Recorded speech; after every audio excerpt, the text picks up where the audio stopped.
Hey guys, welcome back to another video. This time I'll be building the Hobbyboss 1/72nd scale Seahawk FGA.6.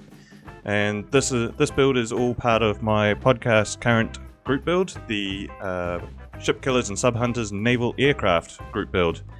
So picked this one up to be part of it because it is a naval fighter and I quite like the Seahawk. Having a quick look at this kit now, all the schemes that they give you, you have three. You have one Indian one there at the bottom, and you have two British from HMS Albion. The scheme that I'm going to be going for, however, is not this one. I shall be going for this extra dark sea grey over sky with these yellow and black invasion stripes. You can see there the Indian one is also not too interesting. I prefer the sky underside, so let's get started. First off, for the cockpit, I'm going to be making a whole bunch of seat belts for the pilot because the kit does not have any in any sort, so just using a few strips of masking tape. Then I'm going to prime everything in a Tamiya black, using enamel paint for this because I don't like acrylics. I'm one of those weirdos. The details in this cockpit are pretty good, I gotta say. Up next, assembling the wheel wells as well, because I'm going to be painting everything black, so all these sub-assemblies I'm going to get painted up before I start painting them, just because I'll have it all in the airbrush. So I'm just going to be black basing these. Eventually they're going to be painted white, but I'm going to use the black as sort of shadows for when I'm actually painting over it.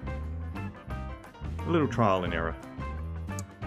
So with the seat all black based, I start painting the actual seats themselves, the cushions, using this deck tan and light sort of beige colour as part of some of the reference photos I've seen. Most of the reference photos I have seen, however, are restorations with slightly modern equipment, so I wasn't sure what the seatbelt colours were, but I found one which had these blue straps on it, so yeah, I went with blue just to add a little bit of colour variation into the seating. And since it was up there, the ejection seat handle is painted with black and yellow stripes to indicate, explosive danger, don't pull and except in emergencies. So I just added some quick stripes onto that. You can't see it too well. And then also added on a few other details just to pick them out. And then since this is all black, I'm giving it a light coloured wash to try and find some of the details, because yeah, when it's all black, as the British painted things in the 50s, you can't really see anything, so just trying to accentuate some of the details in the seat, because there's enough there. Also doing the same with the cockpit tub as well, just to try and find some of the details that are down there. Next up, went with decals. However, Hobbyboss decals, the reoccurring theme through this build, suck. So I tried using the cockpit ones, they are too big, they don't conform, so yeah, I ripped them off and opted for dry brushing. Just a flat aluminium just to try and bring out some of the detail. You won't see too much of it in the final build anyway, but I just want enough that you can actually see some things. I also went through with a few reds and yellows and blues, just try and pick out some of the buttons and levers and stuff. And after that, put the seat into the cockpit tub. Took a little bit of work to try and get it to fit in. It was a very tight fit, which I don't mind at all. Just requires a little bit of glue, as opposed to doing too much. And then also putting in the gun sights. After that, the tub is put into the top half of the fuselage. The fuselage actually comes in thirds. You get this the forward fuselage comes in two halves. So the cockpit goes up in the top and then you close off. You can see here with the bottom. But not before putting in said wheel wells we prepared earlier. I will say one good thing about this kit is the fitment is really nice. Haven't had that in a while. Everything just clipped together nicely, which I was kind of hesitant on because it is Hobbyboss and they have a reputation. After I put the wheel wells in, now we've got the blanking, engine exhaust, engine intakes. Very, also nicely engineered how they've done all this. And then after that you have the engine exhausts and whatnot. A little bit fiddly these ones, but again, nothing too much to complain about, to be honest. After that, the top half and the bottom half can be married together, and just requires a bit of glue. You can see there's a teeny bit of warpage between the two wing halves, but nothing too major, to be honest. Just requires a little bit of extra work, a little bit of sanding, but otherwise everything went together very well. Working on the tail now, so it comes in two halves. You add in the arrestor hook, also known as a stinger tail, into the back, and then using plenty of liquid cement. I'm using Icky Sticky quick setting cement on this one. It's a very good liquid cement. After that, the horizontal tail goes on. These come in as a sort of puzzle piece type thing, so you don't get them wrong, wrong side which way.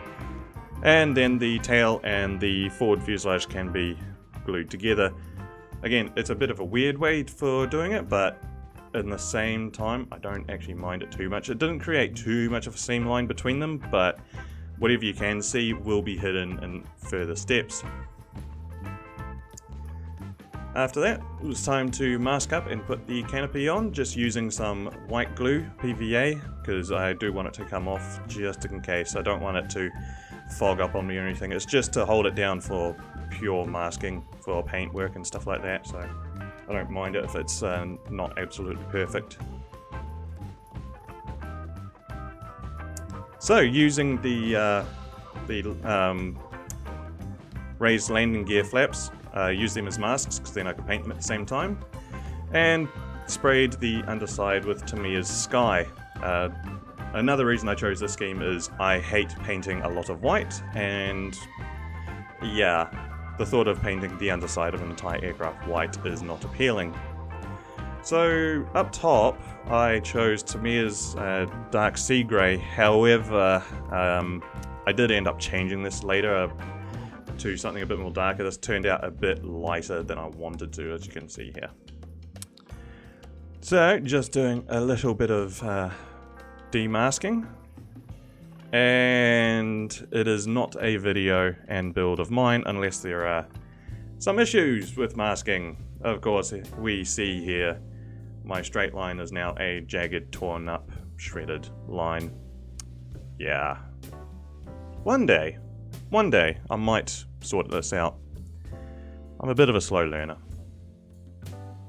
So just as well we're changing the upper color anyway. As you can see here, I added in a bit of a dark navy blue into the grey mixture, a little bit of black just to darken it, and overall much happier with how it turned out, much closer to the real thing. After that, using post-it notes and some masking tape, I masked off the wheel wells so I could paint them white inside, add a little bit of color contrast underneath. And at least this time I had no issues with mask bleed or anything like that using white, which I am very thankful for. It was also very satisfying to peel off the masking tape on this one.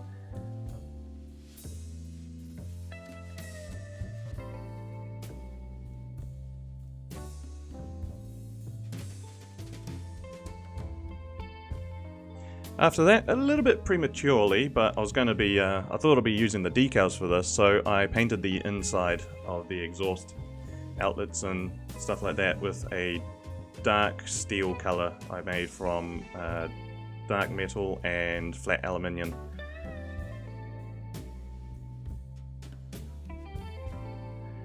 So you can see I tried using the decals and they fitment issues, didn't want to conform, ripped, yeah, horrible decals these. So I used them for a guide because they were properly stuck down and I didn't want to risk the paint underneath. So I black based them all for the black part of the stripes and then masked the black to spray the yellow. Usually, people do it the other way around, but I didn't want it too bright yellow, I wanted it muted down. So I decided to paint yellow over black. Took a couple of extra coats, but it was alright. So you can see it's quite a bright yellow. And then at the end of this, on the top coat, I added a tiny amount of red to it, just a teeny amount. And it darkened it down. So you can see here, when I demask it, it's not quite as vibrant. It's more of a slightly orangey-ish more yellow, but still quite yellow. I will say the wings and fuselage on this aircraft, when it's sitting on the shelf, definitely sticks out because of these bright yellow invasion stripes, which was the intended idea. It is quite nice to look at and quite striking, and it's one thing I quite like with some aircraft is just these overly vibrant paint schemes and stuff like that, because it just looks a bit more interesting, and it certainly draws your eye towards it, and definitely makes it stand out quite a lot, really. So you can see here, done the fuselage and the wings. The fuselage not perfect, but then again a decal is going to be going over it, so that's okay. You'll also notice I spent a long time masking that nice curve, only to have most of it covered by this decal. The decals, again, horrible. These ones, the roundels are very, very thin, and you can see details underneath it, like the stripes, so not too pleased with them. Otherwise, putting them on the underside of the wings, fairly nice. Again, they do take a lot of mark fit to get them to conform down. I actually flooded the area, and then when they settled, I just left it to dry naturally, and they seem to settle into things. After that, also one thing to pay attention with these marking, the XE and all the others, so they are reversed on each wing, so the E faces inboard on all of them.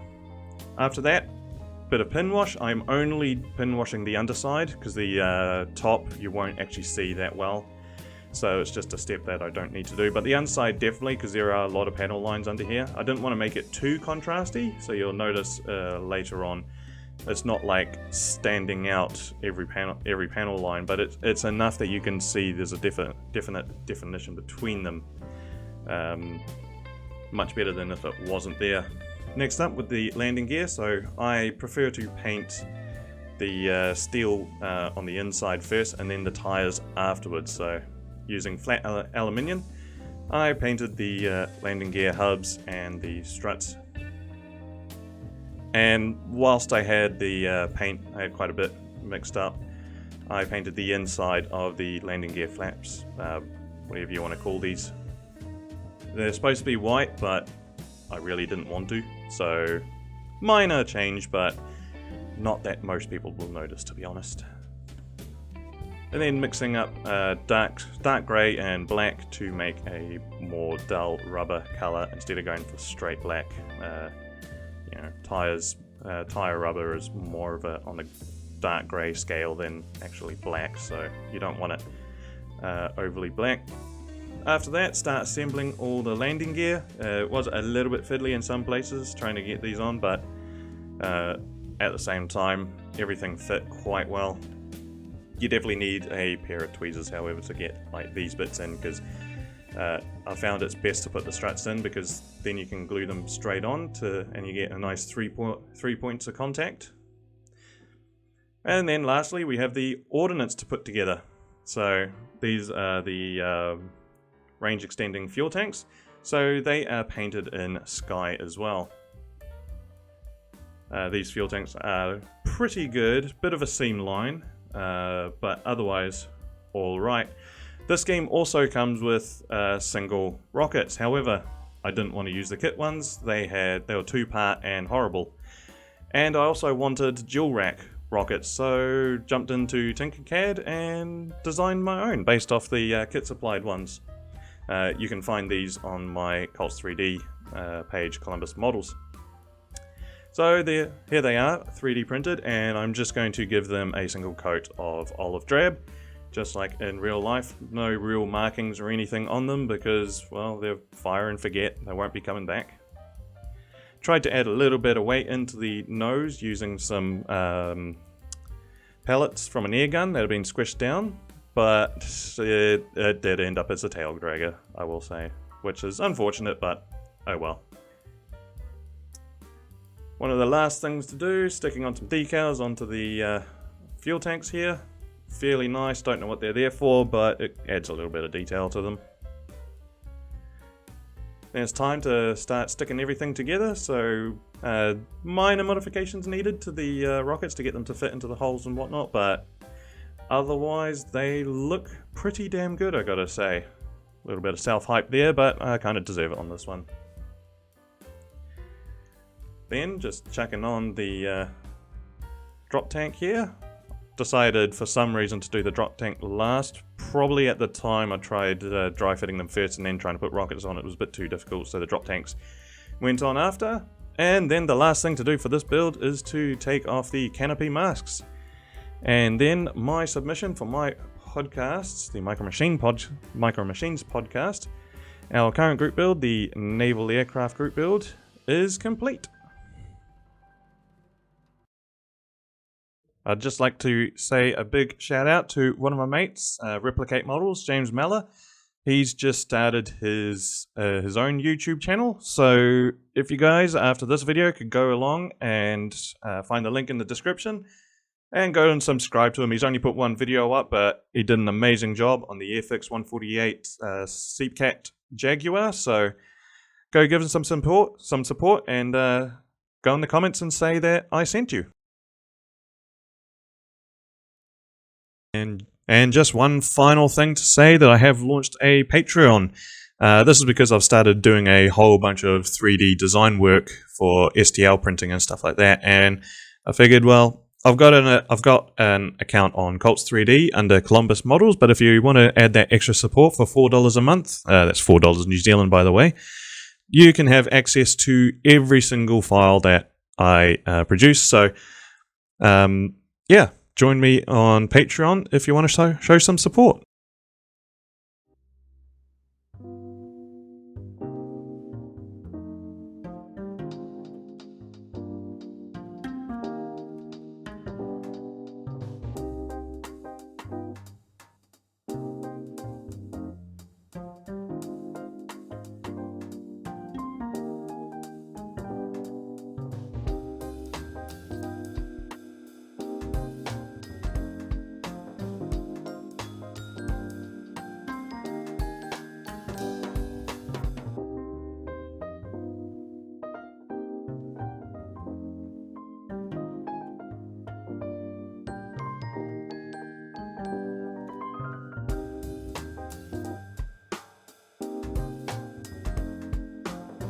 And here it is, my 1/72 scale Seahawk FGA.6 as part of the Micro Machines podcast Naval Aircraft group build is complete. Overall, this kit is fairly decent if you find it. They're usually pretty cheap. I picked this one up for about $10.